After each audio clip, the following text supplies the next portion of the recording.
क्या ये मुमकिन है कि दुनिया के सबसे सफल लोगों और दिन भर थकान या तनाव से जूझने वाले आम लोगों के बीच सिर्फ 60 मिनट का फर्क हो? ये सच में एक बहुत ही गहरा सवाल है। बिल्कुल। तो चलिए एक बहुत ही दिलचस्प दृश्य की कल्पना करते हैं। सुबह के 4:59 हुए हैं। बाहर अभी भी गहरा अंधेरा छाया हुआ है और एकदम शांति है। और पूरी दुनिया गहरी नींद में है। हाँ, और तभी अचानक अलार्म बजता है। अक्सर इस समय भारी पलकें और एक चिड़चिड़ाहट ही महसूस होती है। लेकिन कल्पना कीजिए उस स्थिति की जहां बिस्तर पर लेटा हुआ व्यक्ति अलार्म को स्नूज करने या झुंझलाने के बजाय चेहरे पर एक हल्की सी मुस्कान के साथ उठ जाता है। मतलब एक अलग ही लेवल की शांति। 100%। दिमाग बिल्कुल शांत है, शरीर में एक नई ऊर्जा है और अंदर एक ऐसा अटूट आत्मविश्वास है जो कह रहा है कि आज का दिन मेरा है और मैं इसे अपने तरीके से जीऊंगा। ये जो आत्मविश्वास वाली फीलिंग है ना, ये सच में बेजोड़ है। तो आज के इस गहन चर्चा में हम इसी अद्भुत स्थिति के पीछे के विज्ञान और दर्शन को डिकोड करने वाले हैं। हमारा मिशन रॉबिन शर्मा की विश्व प्रसिद्ध किताब द 5 AM क्लब के उन सुनहरे सूत्रों का विश्लेषण करना है जो जीवन को एक नई दिशा दे सकते हैं। और ये सिर्फ एक किताब नहीं है, मतलब ये एक पूरा लाइफस्टाइल सिस्टम है जो सिखाता है कि दिन का पहला घंटा हमारी सबसे बड़ी ताकत कैसे बन सकता है। सही कहा। इसे समझने के लिए एक बहुत ही साधारण सी एनालॉजी पर विचार करते हैं। दिन की शुरुआत बिल्कुल एक स्मार्टफोन की बैटरी की तरह होती है। अरे वाह, ये एनालॉजी बहुत सटीक है ना? मतलब अगर सुबह का पहला घंटा सही से चार्ज नहीं किया गया तो पूरे दिन इंसान बस लो बैटरी मोड में ही संघर्ष करता रहता है। बिल्कुल। और ये स्मार्टफोन वाली एनालॉजी स्थिति को एकदम सही तरीके से समझाती है। देखिए, इस विश्लेषण का मुख्य लक्ष्य केवल ये जानना नहीं है कि अलार्म कैसे सेट करना है या सुबह जल्दी कैसे उठना है। तो फिर असली लक्ष्य क्या है? असली लक्ष्य यह समझना है कि उस समय का सही और रणनीतिक इस्तेमाल करके जीवन को अगले लेवल पर कैसे ले जाया जाए। जब दिन की शुरुआत बिना किसी उद्देश्य के होती है, जैसे उठते ही सोशल मीडिया स्क्रॉल करना या न्यूज़ देखना, तो हम परिस्थितियों के गुलाम बन जाते हैं। मतलब पूरा दिन बस दूसरों की मांगों पर प्रतिक्रिया देने में निकल जाता है। बिल्कुल सही बात है। लेकिन जब सुबह के उस पहले घंटे पर नियंत्रण कर लिया जाता है, जिसे रॉबिन शर्मा विक्ट्री आवर या जीत का घंटा कहते हैं, तो हम परिस्थितियों के निर्माता बन जाते हैं। तो ये विक्ट्री आवर रातों रात कोई चमत्कार तो नहीं कर देता होगा? और इस कॉन्सेप्ट की जड़ों तक पहुंचने के लिए हमें इस किताब के उस हिस्से की तरफ मुड़ना होगा जो इसे सफलता पर लिखी गई बाकी किताबों से एकदम अलग बनाता है। यानी कि इसकी कहानी। हाँ, मतलब ये किताब कोई सीधा सीधा नियम बताने वाला बोरिंग लेक्चर नहीं है। इसमें मुख्य रूप से 3 किरदार हैं। एक बहुत ही सफल लेकिन अंदर से गहरे तनाव से भरा हुआ बिजनेसमैन, एक बेहद प्रतिभाशाली लेकिन संघर्ष कर रही आर्टिस्ट और एक रहस्यमयी अरबपति मेंटर। और ये तीनों एक सफर पर निकलते हैं। बिल्कुल। लेकिन यहाँ मेरे मन में एक बड़ा सवाल उठता है। आज के समय में लोग बहुत व्यस्त हैं। बाजार में टाइम मैनेजमेंट के ऊपर हजारों किताबें हैं जो सीधे सीधे बुलेट पॉइंट्स में नियम बता देती हैं। सही पॉइंट है। तो क्या एक पूरी कहानी का सहारा लेना सिर्फ पन्नों को भरने का तरीका है? सफलता के नियमों को एक कहानी में पिरोने का असल मकसद क्या हो सकता है? ये सवाल बहुत स्वाभाविक है। अक्सर लगता है कि सीधे 10 नियम बता देना सबसे प्रभावी तरीका है, लेकिन मनोविज्ञान का नजरिया यहाँ बिल्कुल अलग है। अच्छा, वो कैसे? देखिए, जब हम कोई सफलता के नियमों वाली किताब पढ़ते हैं तो हमारा तार्किक दिमाग यानी लॉजिकल ब्रेन तुरंत अलर्ट हो जाता है। वो रक्षात्मक रवैया अपना लेता है। मतलब वो कमियां निकालने लगता है। बिल्कुल। अगर कोई किताब कहे कि रोज सुबह 5 बजे उठो, तो दिमाग तुरंत तर्क देता है कि लेकिन मेरी तो नाइट शिफ्ट होती है या मेरे पास समय नहीं है। अरे हाँ, ये तो बहुत आम बात है। लेकिन जब वही बातें एक रहस्यमयी अरबपति मेंटोर और 2 परेशान किरदारों की कहानी के जरिए बताई जाती हैं, तो हमारा वो तार्किक पहरेदार शांत हो जाता है। हम खुद को उन किरदारों की जगह रखकर देखने लगते हैं। एकदम सही। उनके दर्द और हताशा हमें अपनी लगने लगती है। ये कहानी तार्किक विरोध को दरकिनार करके सीधे हमारे अवचेतन स्तर पर यानी सबकॉन्शियस लेवल पर बदलाव के बीज बो देती है। क्या बात है। मतलब बिना किसी दबाव के हम उन बातों को स्वीकार करने लगते हैं। हाँ, और इसी भावनात्मक सफर के दौरान ही सुबह 5 से 6 बजे के बीच के उस जादुई समय यानी विक्ट्री आवर की नींव रखी जाती है। ये तो वाकई बहुत दिलचस्प है कि कहानी कैसे हमारे दिमाग के पहरेदार को सुलाकर गहरे बदलाव के लिए रास्ता साफ कर देती है। बिल्कुल। तो चलिए मान लेते हैं कि कहानी ने सुबह 5 बजे उठने के लिए मना लिया। अब सवाल ये है कि उठने के बाद उस 1 घंटे में आखिर करना क्या है? किताब में इसके लिए 20-20-20 फॉर्मूला दिया गया है। ये क्या है? यही वो ब्लूप्रिंट है जो इस पूरी फिलॉसफी की जान है। सुबह 5 बजे से 6 बजे तक के इस 1 घंटे को 20-20 मिनट के 3 बराबर हिस्सों में बांटा गया है। तो पहला हिस्सा क्या है? इसका सबसे पहला भाग है मूव, यानी पहले 20 मिनट सिर्फ और सिर्फ शरीर को जगाने पर फोकस करना है। मूव मतलब एक्सरसाइज? हाँ, इसमें तेज वॉक, जॉगिंग, रस्सी कूदना या जंपिंग जैक जैसी कोई भी एक्सरसाइज शामिल हो सकती है। शर्त सिर्फ इतनी है कि पसीना आना चाहिए। रुकिए 1 सेकंड, ये थोड़ा अजीब नहीं है? सुबह उठते ही सबसे पहले पसीना बहाने वाली एक्सरसाइज। सुनने में अजीब लगता है ना? हाँ, थोड़ा नहीं, बहुत अजीब। अक्सर तो लोग दिन की शुरुआत शांति से, मेडिटेशन या चाय के कप के साथ करना पसंद करते हैं। सीधे इतनी इंटेंस एक्टिविटी क्यों? इसके पीछे विशुद्ध न्यूरोसाइंस काम कर रहा है। देखिए, जब हम सुबह सुबह पसीना बहाते हैं तो हमारे शरीर में एंडोर्फिन्स रिलीज होते हैं, जो प्राकृतिक पेन किलर और मूड बूस्टर हैं। ये तो सुना है। लेकिन सबसे बड़ा जादू होता है BDNF के रिलीज होने में। BDNF यानी ब्रेन डिराइव्ड न्यूरोट्रॉफिक फैक्टर। ये BDNF क्या काम करता है? इसे बहुत ही आसान भाषा में समझें तो ये हमारे दिमाग के लिए एक बेहतरीन फर्टिलाइजर या खाद की तरह काम करता है। रात भर सोने के बाद दिमाग थोड़ी सुस्त अवस्था में होता है, तो एक्सरसाइज से जगा देती है? बिल्कुल। सुबह की इंटेंस एक्सरसाइज दिमाग में नए न्यूरल कनेक्शन बनने की गति को तेज कर देती है। ये सीखने की क्षमता को कई गुना बढ़ा देता है। अरे वाह! और इसके साथ ही शरीर में कॉर्टिसोल, जो तनाव पैदा करने वाला हार्मोन है, उसका स्तर तेजी से नीचे गिर जाता है। तो असल में ये फिटनेस के लिए नहीं है, बल्कि दिमाग को तनाव मुक्त करने का एक बायोलॉजिकल हैक है। क्या बात है! मतलब पसीना बहाकर एक तरह का सुरक्षा कवच पहना जा रहा है दिमाग को। तो 5:20 हो चुके हैं, शरीर जग चुका है। इसके बाद अगले 20 मिनट में क्या होता है? इसके बाद आता है इस फॉर्मूले का दूसरा भाग, रिफ्लेक्ट, यानी अगले 20 मिनट पूरी तरह से दिमाग और भावनाओं को शांत करने के लिए है। अच्छा, पहले आग और अब शांति। बिल्कुल। जहां पहले 20 मिनट में शरीर में ऊर्जा पैदा की गई, वहीं अगले 20 मिनट में उस ऊर्जा को सही दिशा देने का काम किया जाता है। इसमें ध्यान किया जा सकता है, जर्नल लिखी जा सकती है, या सिर्फ मौन में बैठकर कृतज्ञता व्यक्त की जा सकती है। ये बहुत जरूरी है, क्योंकि आजकल तो दुनिया लगातार शोर से भरी है। 100%। हमारा दिमाग हर पल ओवरलोड रहता है। ये 20 मिनट का रिफ्लेक्ट सेशन उस शोर को काटता है। जब हम जर्नलिंग करते हैं तो दिमाग में चल रही उलझनें कागज पर आ जाती हैं, जिससे गहरी मानसिक शांति मिलती है और सही फैसले लेने की क्षमता बढ़ती है। एकदम सही। 40 मिनट से 6 बजे तक का समय। ये हिस्सा किस लिए है? ये आखिरी हिस्सा है ग्रो, यानी खुद को बेहतर बनाना, अपना विकास करना। इसमें क्या कर सकते हैं? इस समय में कोई अच्छी प्रेरणादायक किताब पढ़ी जा सकती है, बायोग्राफी सुनी जा सकती है, या कोई नई स्किल सीखने वाला ऑडियो सुना जा सकता है। दिन भर लोग केवल आउटपुट देते हैं, काम करते हैं। ये 20 मिनट शुद्ध इनपुट का समय है, मतलब खुद में इन्वेस्ट करने का समय। हाँ, यहीं पर रॉबिन शर्मा का वो मशहूर नियम आता है कि जो लोग रोज खुद को केवल 1% बेहतर बनाते हैं, वो 1 साल के अंत में कंपाउंडिंग के असर से 37 गुना बेहतर हो जाते हैं। 37 गुना? ये तो बहुत पावरफुल है। बिल्कुल।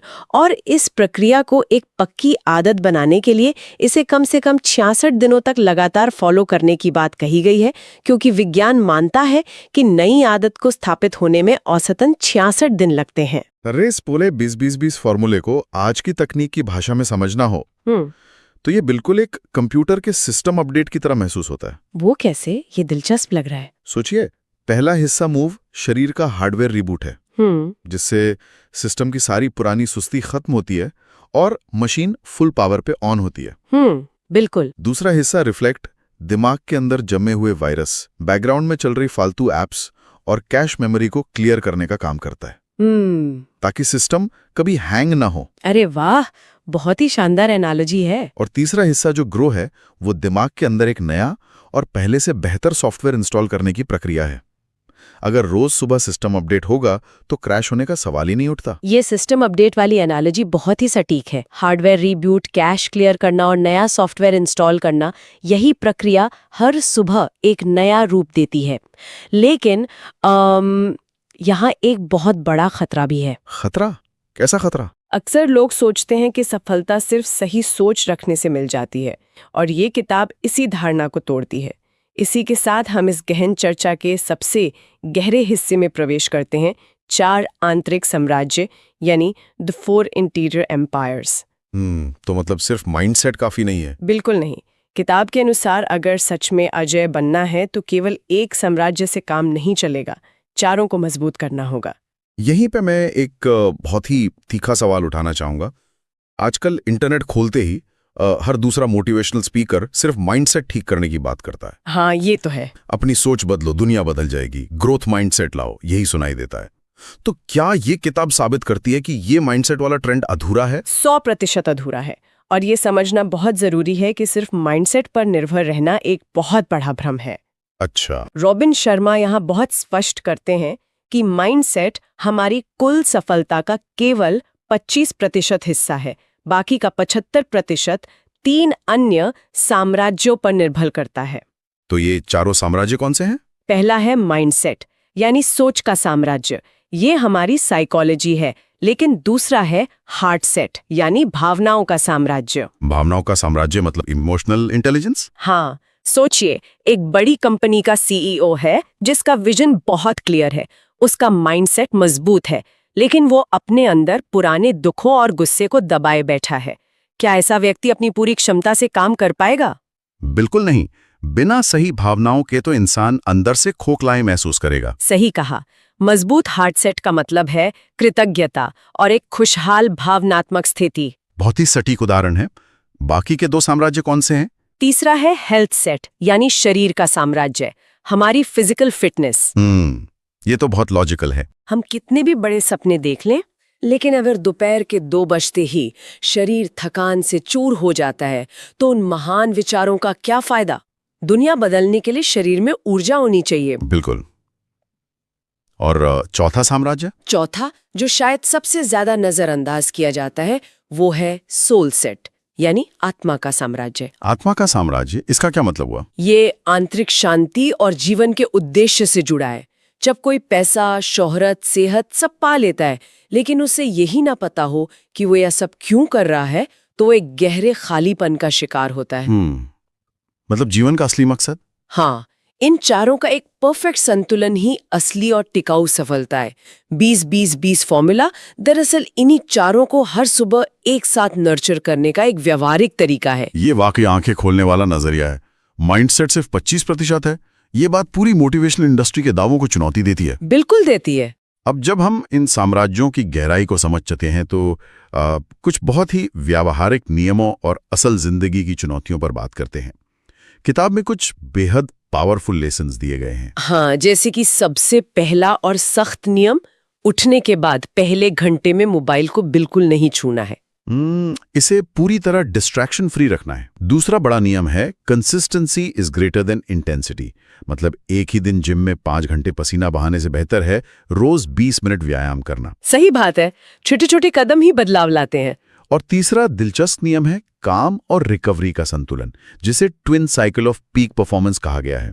आजकल का हसल कल्चर लगातार काम करने को बढ़ावा देता है, पर किताब रिकवरी की बात करती है। बिल्कुल, इंटेंस काम के बाद इंटेंस आराम भी जरूरी है। लेकिन इन सब शानदार नियमों के बीच एक सबसे बड़ा दुश्मन भी घात लगाए बैठा रहता है, और वो है स्नूज बटन। हाँ, the 5 AM snooze button. Alarm बजने पर उसे बंद करके सिर्फ 5 मिनट और सोने का लालच, ये इतनी बड़ी समस्या क्यों है? देखिए, वो स्नूज बटन सिर्फ एक अलार्म बंद करने का बटन नहीं है, वो खुद से किए गए एक वादे को तोड़ने का बटन है। वादे को तोड़ने का? हाँ, रात को हमने खुद से वादा किया था कि हम 5 बजे उठेंगे। जब सुबह हम फिर सो जाते हैं तो दिन के पहले ही फैसले में हमारी हार हो जाती है। बाप रे, मतलब हम अपने सबकॉन्शियस को गलत सिग्नल दे रहे हैं। बिल्कुल, ये संदेश जाता है कि मेरे वादों की कोई कीमत नहीं है। ये एक छोटा सा धोखा लगता है, लेकिन यही दिन भर के फैसलों को कमजोर कर देता है। ये बात सच में झकझोरने वाली है कि स्नूज बटन दबाना असल में खुद के साथ एक माइक्रो धोखाधड़ी है। सही शब्द इस्तेमाल किया आपने, माइक्रो धोखाधड़ी। लेकिन यहाँ इस किताब का एक ईमानदार विश्लेषण करना भी बहुत जरूरी है। अगर कोई इस रूटीन को फॉलो करना शुरू करता है तो कुछ चुनौतियां भी आती हैं। हाँ, चुनौतियां तो हैं। जैसे कहानी का हिस्सा कुछ लोगों को लंबा और धीमा लग सकता है। दूसरी बात, शुरुआती 21 दिनों तक सुबह 5 बजे उठना शारीरिक रूप से भयंकर मुश्किल होता है। शरीर पूरे ताकत से विरोध करता है, बिल्कुल। तीसरी बात, कुछ विचार एटॉमिक हैबिट्स या पावर ऑफ नाउ जैसी दूसरी किताबों से काफी मिलते जुलते लगते हैं। तो मेरा सीधा सवाल ये है कि क्या सुबह 5 बजे उठने का ये रूटीन वास्तव में हर इंसान के लिए व्यावहारिक है? ये एक बहुत ही तार्किक विश्लेषण है। ये सच है कि बदलाव के शुरुआती 21 दिन बेहद मुश्किल होते हैं, लेकिन इसका एक वैज्ञानिक कारण है। क्या कारण है? उस समय दिमाग अपनी पुरानी न्यूरल वायरिंग को तोड़ रहा होता है। इसे डिस्ट्रक्शन फेज कहा गया है। पुरानी इमारत गिरेगी तभी तो नई बनेगी। ये बात तो लॉजिकल है। और ये भी सच है कि सत्य के कई सिद्धांत दुनिया भर की किताबों में समान होते हैं, लेकिन जो चीज इसे व्यावहारिक बनाती है वो है इसका स्ट्रक्चर। ये केवल ये नहीं कहती कि जल्दी उठो, ये 20-20-20 का एक सटीक ढांचा देती है जिसमें विज्ञान और अध्यात्म का मिक्स है। बिल्कुल, यही मिश्रण इसे मात्र एक थ्योरी से निकालकर एक ठोस लाइफस्टाइल में बदल देता है। शुरुआत में दर्द जरूर होगा, लेकिन 5 बजे उठने का वो दर्द जीवन भर औसत दर्जे का बने रहने के दर्द से बहुत छोटा है। 5 बजे उठने का दर्द जीवन भर औसत बने रहने के दर्द से बहुत छोटा है। ये वाक्य अपने आप में किसी मंत्र से कम नहीं है। इसी गहराई के साथ हम इस चर्चा के अंतिम पड़ाव पर आ गए हैं। और इसका सार बहुत स्पष्ट है। बिल्कुल, इस पूरे विश्लेषण का सार यही है कि जो लोग सुबह 5 बजे उठते हैं वो दुनिया बदलते हैं। बाकी लोग सिर्फ इस दुनिया में जीते हैं, परिस्थितियों के धक्के खाते हुए। हमें तय करना है कि हम किस कैटेगरी में आना चाहते हैं। एकदम सही। तो यहाँ एक छोटी सी लेकिन जीवन बदलने वाली चुनौती पर विचार किया जा सकता है। कल सुबह 5 बजे उठने का फैसला लेना और उठकर सिर्फ 20 मिनट व्यायाम करना। बस एक छोटा सा कदम। हाँ, शुरुआत एकदम छोटे कदम से करनी है। ये पूरी गारंटी है कि अगर इस अनुशासन को 66 दिनों तक निभा लिया गया तो आज से ठीक 3 महीने बाद शीशे में देखकर खुद पर गर्व महसूस होगा। क्योंकि जिस तरह दिन की शुरुआत होती है उसी तरह पूरी जिंदगी कटती है। बहुत ही प्रभावशाली बात है ये। और इस चर्चा को खत्म करने से पहले मैं एक ऐसा नया और गहरा विचार छोड़ना चाहूंगी जो इस पूरी फिलॉसफी को एक नया आयाम दे सकता है। बिल्कुल, बताइए। हमने सुबह के विक्ट्री आवर पर बहुत विस्तार से बात की कि कैसे शुरुआती 60 मिनट जीवन बदल सकते हैं, लेकिन क्या होगा अगर हम इसी 20-20-20 नियम को रात में सोने से ठीक पहले के आखिरी 60 मिनट पर भी लागू कर दें? अरे वाह, रात को सोने से पहले? हाँ, कल्पना कीजिए, सोने से पहले आखिरी 1 घंटे में कोई स्क्रीन नहीं है। पहले 20 मिनट हल्की स्ट्रेचिंग के लिए हो, अगले 20 मिनट दिन भर के विचारों को डायरी में उतारने के लिए हो और आखिरी 20 मिनट कुछ प्रेरणादायक पढ़ने के लिए हो। ये तो कमाल का विचार है। क्या ये प्रयोग हमारी पीक परफॉर्मेंस की ताकत को दोगुना कर देगा, या फिर ये रात के समय दिमाग को पूरी तरह शट डाउन करने के रिकवरी सिद्धांत के खिलाफ जाएगा? ये एक ऐसा दिलचस्प प्रयोग है जिसे आजमा कर देखा जा सकता है। ये सच में सोचने पर मजबूर कर देने वाला विचार है कि दिन की शुरुआत के साथ साथ दिन का अंत भी उसी अनुशासन से हो। यह हमें मानसिक और शारीरिक रूप से चारों तरफ से एक मजबूत किले में तब्दील कर देगा। बिल्कुल सही कहा। तो चलिए वापस लौटते हैं उसी दृश्य पर जहां से हमने शुरुआत की थी। सुबह के 4:59 का समय है, अलार्म बज रहा है और अब हाथ उस स्नूज बटन की तरफ नहीं जा रहा बल्कि एक नए विक्ट्री आवर की तरफ बढ़ रहा है। क्योंकि वो सुबह का पहला घंटा ही असली चार्जर है। 100%। आज की इस गहन चर्चा में बस इतना ही। इन विचारों पर गहराई से मंथन करते रहिए, अपने चारों साम्राज्यों को मजबूत बनाइए और अपने जीत के घंटे पर कब्जा करने की तैयारी कीजिए। फिर मिलेंगे एक नए और दमदार विश्लेषण के साथ। जय हिंद।